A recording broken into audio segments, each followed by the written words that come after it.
रानी का नाम था रानी रश्मिवती। रानी ईमानदार थी और प्रजा की सेवा में लगी रहती थी।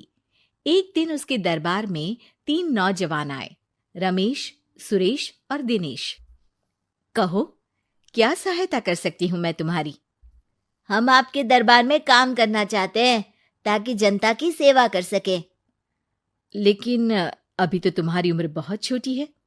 तुम लोगों को तो अभी अपनी पढ़ाई पर ध्यान देना चाहिए। हमारा मन पढ़ाई में नहीं लगता।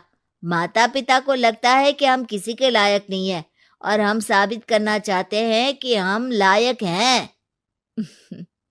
उत्साह बहुत अच्छा है, मगर अभी उम्र कच्ची है तुम लोगों की। अरे उम्र से क्या होता है रानी जी? शास्त्रों में लिखा है कभी किसी के ज्ञान को उसकी उम्र के आधार पर नहीं देखना चाहिए। बात तो सही है तुम्हारी। और अगर सच में तुम अगर ये संकल्प करके आए हो कि तुमको यहाँ काम करना है, तो पहले परीक्षा देनी पड़ेगी। 3 परीक्षा, एक शारीरिक परीक्षा, एक बुद्धि की परीक्षा और एक देशभक्ति की परीक्षा। और ये क्या है? वो मंत्री महोदय तुम्हें समझा देंगे। हमारे पास समय नहीं है। अगर तुम लोग तैयार हो तो बताओ। हाँ हाँ, हम तैयार है किसी भी परीक्षा के लिए। मैं भी तैयार हूँ कुछ भी कर गुजरने के लिए। तो ठीक है मंत्री जी, आप इन तीनों की परीक्षा कल से ही शुरू कर दीजिए। जो आ गया रानी साहिबा। अगले दिन से ही तीनों की परीक्षा शुरू हो जाती है। पहले शारीरिक परीक्षा, यानी किस में कितना है दम, ये देखेंगे हम। क्योंकि शरीर में दम होगा तभी तो प्रजा की सेवा में दम लगा पाओगे। हमें क्या करना होगा? वो पेड़ दिख रहा है, जो सबसे पहले चढ़ेगा उस पे दरबार में नौकरी पाने के अवसर उसी के बढ़ जाएंगे। मैं चढ़ता हूँ। अरे रुको रुको, गिनती गिनने दो। 1, 2, 3। 3 की गिनती के बाद रमेश और सुरेश भागकर पेड़ के पास गए, मगर दिनेश आराम से पेड़ के पास गया। जैसे ही रमेश और सुरेश आधे पेड़ तक चढ़ गए, दिनेश ने उन दोनों की टांग पकड़ के उन्हें नीचे गिरा दिया और खुद पेड़ पर चढ़ गया। दिनेश की जीत हुई। अरे लेकिन इसने बेईमानी की। बेईमानी नहीं की, बुद्धि लगाई। शरीर के दम के साथ दिमाग में भी दम होना चाहिए। क्यों मंत्री जी? हाँ हाँ, बात तो तुम्हारी सही है, लेकिन बात अगर बुद्धि की है तो बुद्धि की असली परीक्षा हम कल लेंगे। शाम को जाकर मंत्री रानी को सब बता देते हैं। यानी दिनेश उन सब में ज्यादा होशियार है। जी रानी साहिबा। अगले दिन तीनों की बौद्धिक परीक्षा का समय होता है। आज हमें क्या करना है मंत्री जी? थोड़ा सब्र करो, कल जल्दबाजी में ही हारे थे तुम। सही कह रहे हैं मंत्री जी। अरे तू क्यों ज्यादा बोल रहा है? तू भी तो हारा था ना कल। ए दिनेश, ज्यादा होशियार मत बन। अरे अरे अरे, लड़ो मत। आज की परीक्षा पर ध्यान दो। आज की बौद्धिक परीक्षा में ये कुछ बोरे हैं, कुछ में नमक है और कुछ में रुई। जिसको जो ले जाना है उठा लो। देखते हैं कि कौन जल्दी से कोई भी एक बोरा नदी के उस पार लेकर जाता है। समय शुरू होता है अब। तीनों बोरों की तरफ बढ़ते हैं। सुरेश, नमक की बोरी भारी है, ले जाने में मुश्किल होगी। हाँ हाँ, सही कह रहा है, रुई हल्की है, हम दोनों रुई लेकर चलते हैं। अरे भाई, मैं तो नमक लेकर जाऊंगा। रमेश और सुरेश ये सोचकर हंसते हैं कि आज तो दिनेश हार ही जाएगा। दौड़ शुरू होती है। 1, 2, 3। तीनों नदी की तरफ भागते हैं। रुई में वजन कम होने के कारण रमेश और सुरेश आगे निकल जाते हैं और दिनेश थोड़ा पीछे।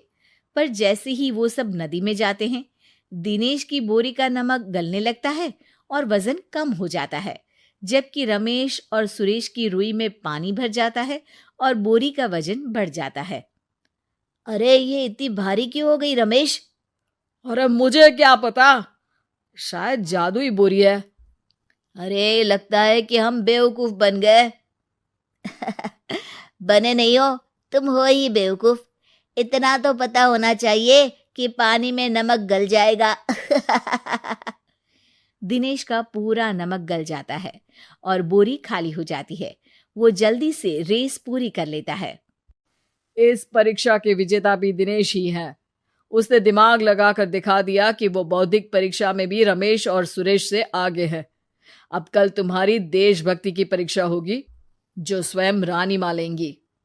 रात को फिर मंत्री रानी के पास जाकर बता देते हैं कि आज की परीक्षा में कैसे दिनेश ने अक्लमंदी दिखाई और बौद्धिक परीक्षा में भी उसी की जीत हुई।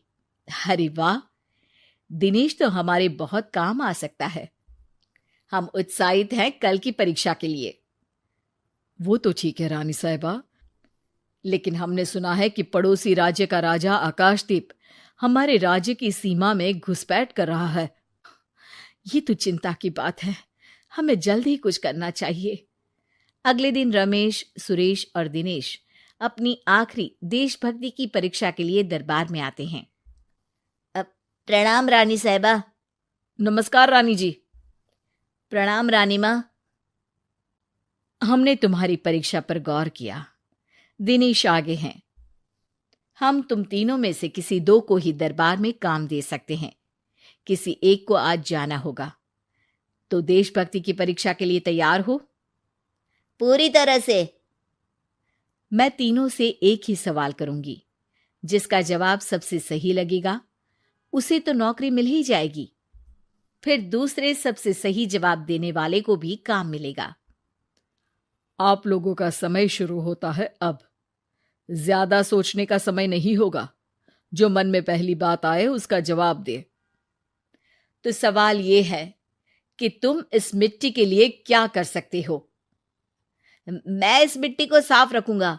यहाँ के लोगों के भोजन की कमी को मैं पूरी करूंगा। मैं यहाँ के लोगों को गले लगा लगा के उनको खुशी दूंगा रानी माँ, और गरीबों के लिए घर बनवाऊंगा। मैं इस मिट्टी के लिए किसी की जान भी ले सकता हूँ रानी माँ। मंत्री, दिनेश को एक तलवार दो। जी रानी जी। दिनेश, पड़ोसी राज आकाशदीप की जान तुम्हारे हाथ में है। जाओ, अपना काम पूरा करो। आज रात को तुम उस पर हमला करोगे जब वो सो रहा होगा।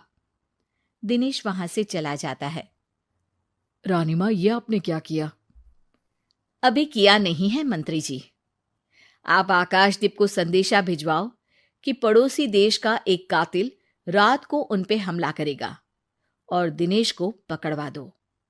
अरे, ये आप क्या कह रही हैं? और क्यों कर रही हैं आप ऐसा? राजा को लगेगा कि हमने उसकी मदद की, उसकी जान बचाकर। वो हमारे राज्य का पीछा छोड़ देगा और हमारा एहसानमंद हो जाएगा। और दिनेश का क्या होगा? इस राज्य को दिनेश जैसे शातिर और लड़ाकू लोगों से ज्यादा जरूरत है ऐसे लोगों की, जो लोगों को खाना खिलाने की और खुश करने की बात करे। और ये गुण सुरेश और रमेश में है। इन्हें नौकरी दे दो।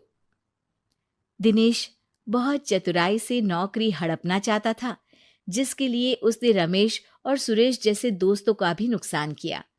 पर रानी ज्यादा चतुर निकली। उसने एक तीर से दो निशाने लगाए।